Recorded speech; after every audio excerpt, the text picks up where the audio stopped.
I just want to do God's will. The kind of revolution that the world needs is a Christian revolution. If you want a miracle, you've got to expect it to happen. You're the recipients of God's grace and God's blessings, and you rejoice in that reality.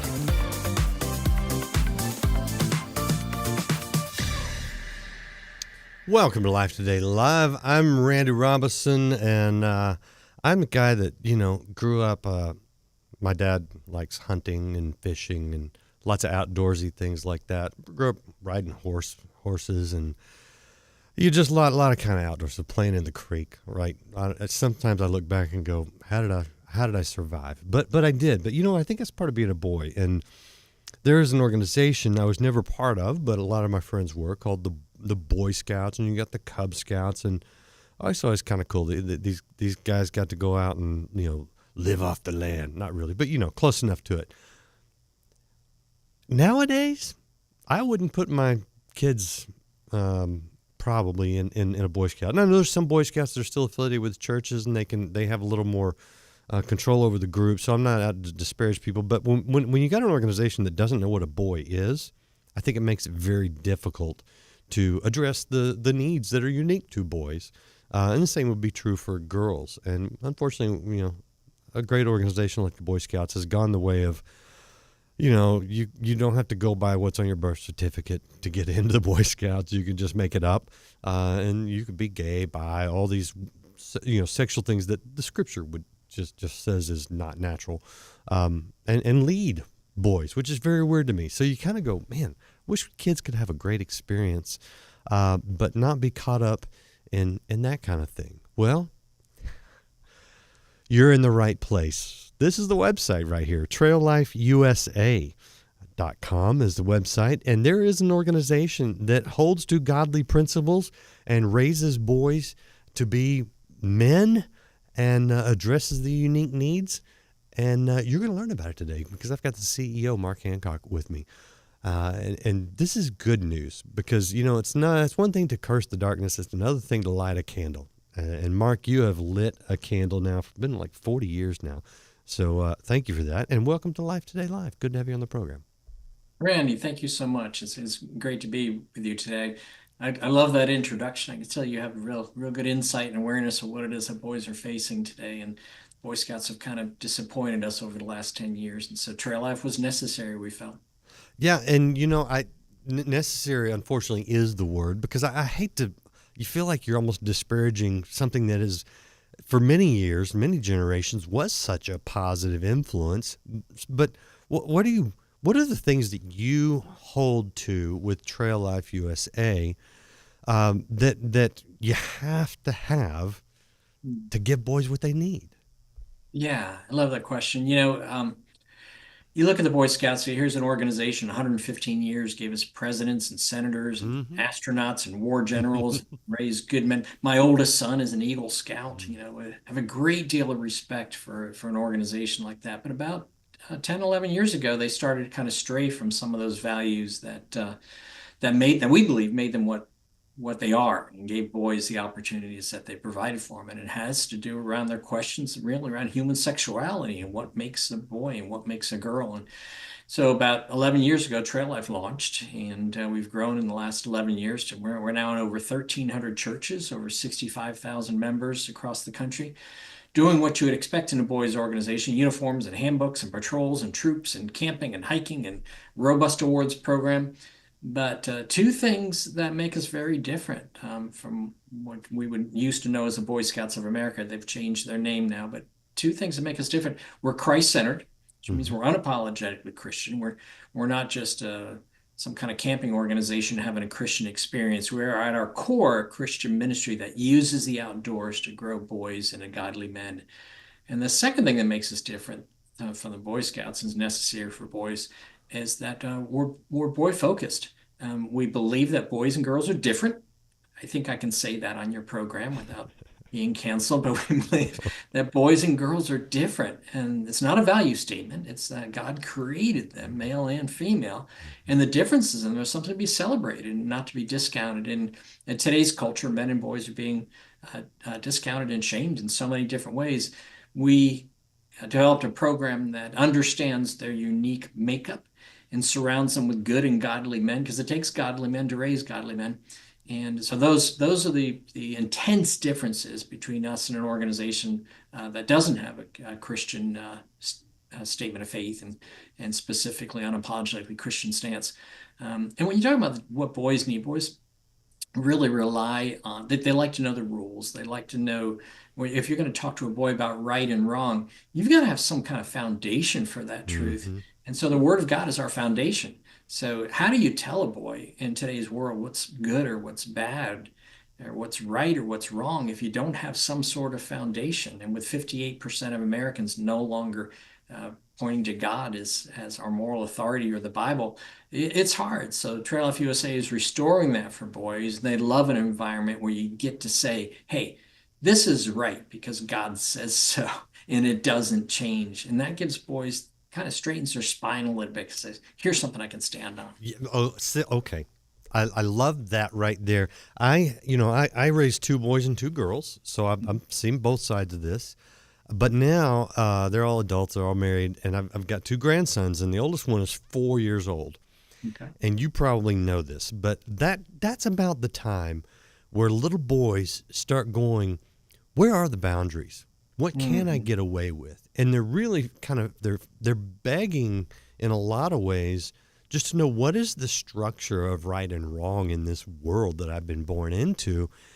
And when you don't give that to them as a parent, and my kids are great, but of course, and my grandkids are the best, right? But when you don't give boys boundaries and reasons for the boundaries, they self-destruct in a lot of ways. They really do. I remember a study that was done years ago where they had kids who would play outside in a daycare center, and they took down the fence around the playground, and they opened the doors to let the kids play outside, and the kids all clustered by the building because the fence was no longer there. And they put the fence back up, and the kids went out. They pushed against the fence, climbed the fence. They pushed those boundaries because they appreciated having that boundary there, that established for them, thus far and no more. And boys thrive in that environment. And in a society that kind of takes those rules, whether you put in sports where they don't keep score and everybody gets a trophy, and all this stuff just doesn't make sense in the mind of a boy.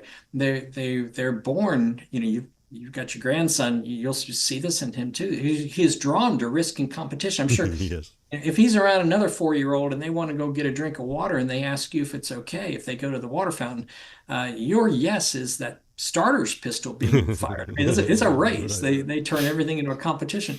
And what's really sad, Randy, is that we're not providing those opportunities for risk and competition and solid boundaries and opportunities to fail and try harder and succeed. We're afraid that we're going to hurt their feelings or something. And so we've driven them to this video game world where it does all that. There's boundaries, there's rules, there's score, there's levels. You fail, you try harder, you succeed. And they love that environment. And then we criticize them for going there, rather than providing them the same sorts of risk and competition challenges in the real world and encouraging them to do. There's now more young men living at home than since they started counting that in the census in 1960 and on that failure to launch, because we've raised this generation of unproductive narcissists. They're unproductive because we don't expect anything of them, and they're narcissists because we don't let them fail. And so Trail Life is restoring those things to boys, giving them realistic opportunities to do hard things, maybe even fail. It's not the end of the world. And then to get up and try harder and succeed. That's what builds esteem in boys, is the opportunity to press their limits, to compare themselves with somebody else, to keep score, to understand not everyone's a winner. If I want to be a winner, I got to work hard at this thing. And that seems so like I'm proposing some sort of radical thing, but that's what produced a generation that stormed the beaches of Normandy to free the world of tyranny, or get on top of a rocket ship and go to another planet, or get on a ship across an uncharted ocean. It's that sort of thing that creates the kind of winning and focused men that really made throughout history have accomplished a lot of great things. You know what's wild, and I know you hear this too. I've heard a lot of, you'll hear a lot of Christians like criticizing video games and things like that. And I was never like that, but I never made the connection that you just made, which is that, in the games that my boys loved, they were either building something or they were conquering something or they were, battling and beating another player. And I did that some too when I was younger. But those are core things. And you're right. Society has so stripped the rules out of all that kind of stuff and said, you can't do that. It's actually shouldn't be surprising. And in a weird way, almost encouraging that it's still there in boys. Yeah. That they go to that world instead. But Yeah. it's a fake world, right? It's ultimately not fulfilling and not productive. Right. But there's a lot we can learn from them. Yeah. So when you say, well, what's so attractive about this world that they've created? Well, it's built for boys. Yeah. They understand that. Yeah. And they'll rush there in droves, and it makes sense to them. Now, I'm not saying, so let's play more video games. I'm saying, let's learn from these guys. How do you win the heart of a boy like that who will for hours sit there and do something when you can't get him to sit down for 10 minutes and do his math homework? But so they've figured something. You know who else has figured some things out? Boys are always asking three questions. They're always asking, who's in charge? Mm-hmm. Who's with me? And what is our mission? Yeah. And if you can answer those three things for boys, you've got them. Yeah. That's why our military can be successful so many times. Who's in charge? Very clear hierarchy structure. Mm-hmm. Who's with me? I'm wearing a uniform. I'm associated with that patrol. What is our mission? Clear missions. When you line those three things up, you've got a strong group of boys. Yeah. Well, in our culture, who's winning that battle? Gangs have figured that out. Yeah. Who's in charge? Who's with me? They have their signs and their colors and their names. What is our mission? They've got a mission. Not always a favorable one, certainly most of the time not. But boys will give their lives for that gang because they answer those three questions. Boys will give their lives in war and combat because they've established those three things. I couldn't get boys to come to my youth group if there was a new Marvel movie coming out because I wasn't answering those questions. So we look at the military. How are they successful in creating winning and focused men? How are gangs successful in creating winning and focused men? They're on to something. And if we can, and so that's why in Trail Life USA, who's in charge? We have boys in sets of patrols, 5 or 6 boys. They're electing their leader. Even 5 and 6-year-olds have an established hierarchy, and they understand that. Who's with me? Well, I've got the patrol. I wear a Trail Life uniform. I'm a trailman, one of 665,000 of them. I'm in a patrol. These 5 or 6 boys, we call ourselves the Purple Ducks or the Yellow Squirrels or whatever. They've come up with some kind of name. They have a flag. They have a call. They are part of that group. They know who's with them. And what is our mission? Maybe it's just we're in charge of making breakfast. We're in charge of finding the next water source or for packing for the next hiking adventure, or making a plan or putting the tent up. Whatever it is, they have an assignment. And that's the sort of stuff that we do in Trail Life USA. That is, we believe that we're doing more than just growing this generation that can secure itself against this rising horrible tide. Yeah. But we think we're raising a generation that's going to turn back the tide itself because we're restoring some of these things that we just know work. Well, and you cite some negative examples, gangs, obviously. And the thing is that the principle is true. It's just a matter of pointing it in the right direction. Exactly. And that's essentially what you guys are doing. I like the 3 words. And I want you to explain the relationship here on the website: adventure, character, leadership. Because I hear you, that's kind of what you're talking about as you talk through what you're doing. What's sort of the flow for combining those 3 things? Yeah, well, the adventure is what boys are drawn to. So when boys join Trail Life USA, when they fall in love with it, when it becomes their favorite thing, which we hear parents say all the time, it's because of the adventure. Yeah. They're drawn to adventure. Yeah. It's so absent in so much of their culture. In California, they took tag out of the schools because it was causing self-esteem issues for kids. I'm like, give me a break, boys. Boys, if you don't ask them to play tag, they're going to do it anyway. But these sorts of changes don't make sense to boys. So they're They're longing for adventure. But in the context of adventure, there's so much going on. They think it's just adventure. They join for the adventure. The parents put them in for the character and leadership. So what's happening in the context of adventure when you're with a group of boys and you're put together to accomplish something together, that's building character. You start to learn things like if I'm not kind, if I'm not thoughtful, if I'm not responsible, if I'm not accountable, then I'm not going to be the leader, and I'm not going to be embraced by this group of boys. And so that builds character because you learn that those same things are essential for being any effective in culture at work or whatever. You gotta get along with people. You gotta take some accountability, and so they're learning those things. They don't realize they're getting character lessons, leadership lessons.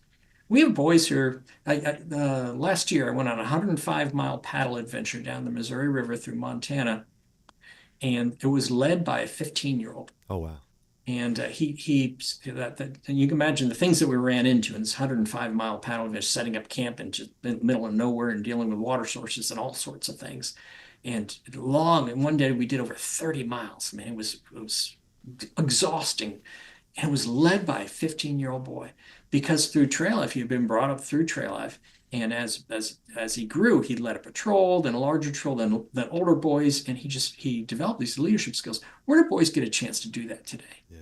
So we provide these opportunities for adventure, character growth, and leadership, and those are essential to turning boys into godly men. Yeah.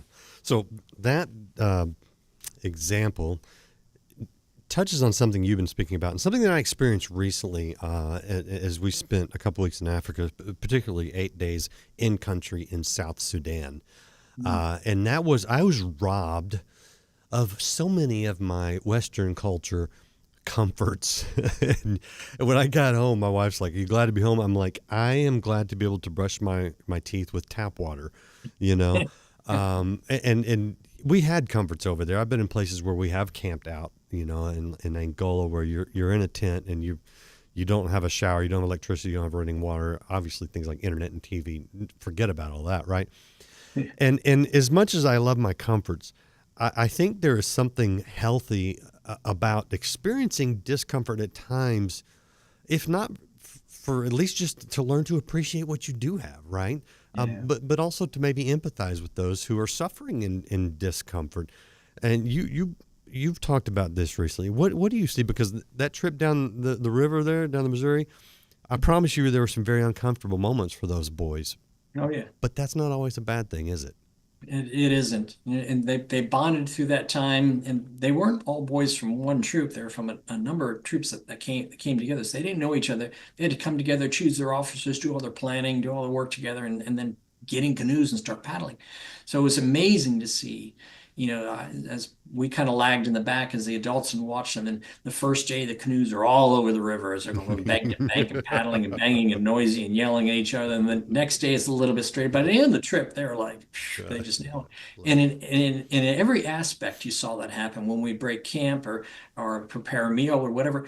Their efficiencies improved, the way that they worked together improved. It was a growing experience. And at the end of the adventure, what we're able to say is, hey, we brought a bunch of boys out here with us.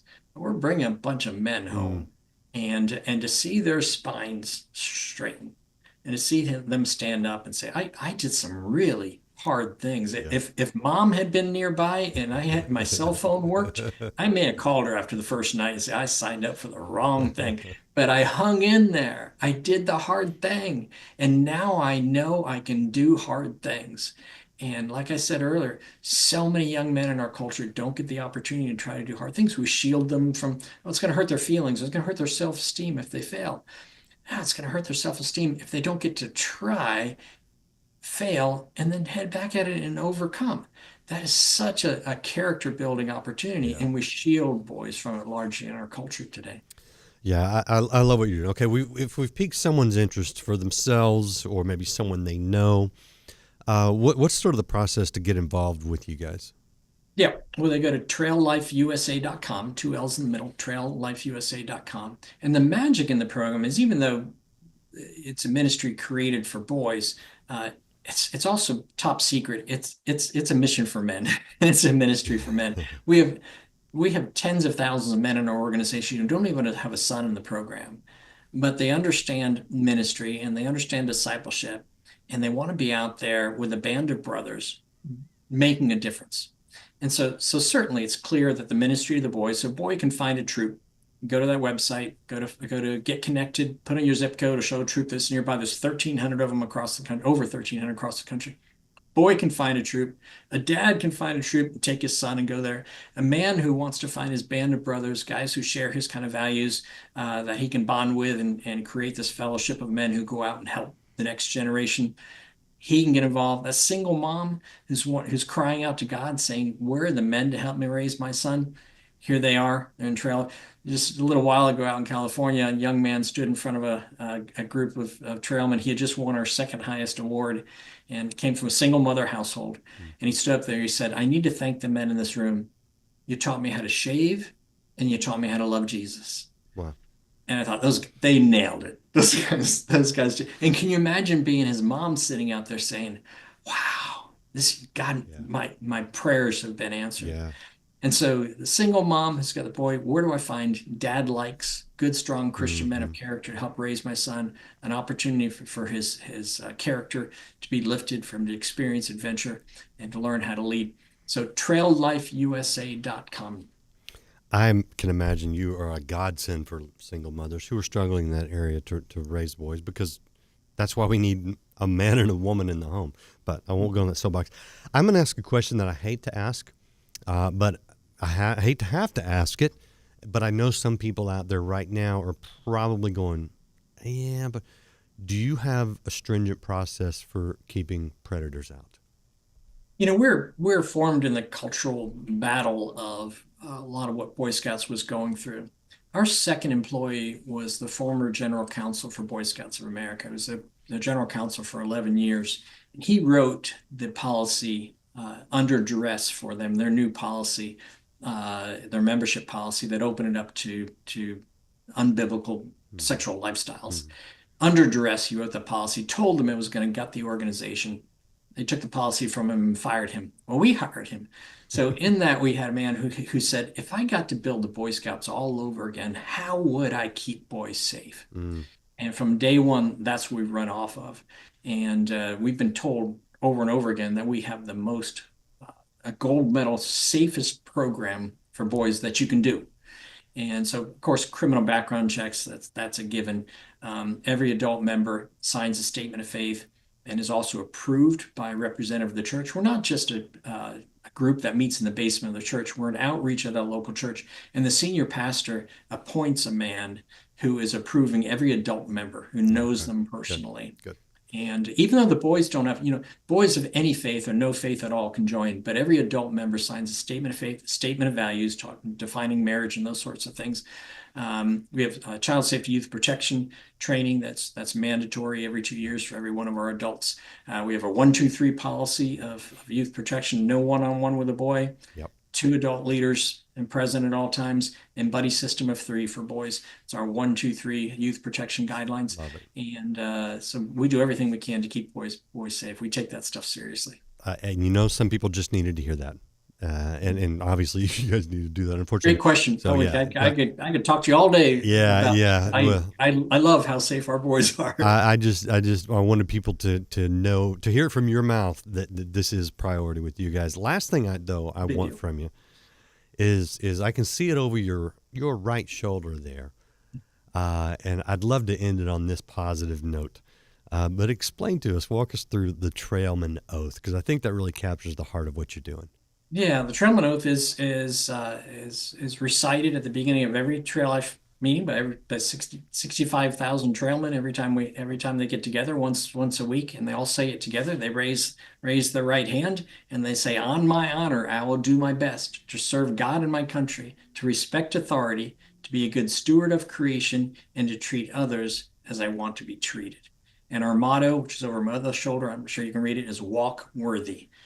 That comes from Corinthians chapter 1, verse 10. I love it. Love it. Man, I hope people will jump all over this and, get involved, get your church involved, give boys that godly place to go and that community to be a part of, because we need it. It's God's design. And Mark's he's put a lot of work and effort into this and paved the way for you. He's a trailblazer for trail life. So thank you. Is there anything I missed? Anything you want to mention before I let you go?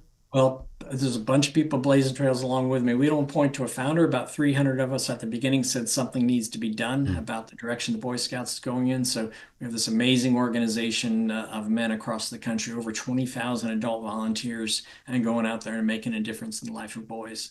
So, but God bless you for caring about boys. Absolutely. And you guys out there watching, get your boys involved, your sons, your grandsons, those close to you. If you know somebody that would want to know about this, hit that share button and say, hey, check this out. It's an answer to prayer. And again, that website is traillifeusa.com. Doing great things. Check it out. Come back. We'll see you again next time here on Life Today Live.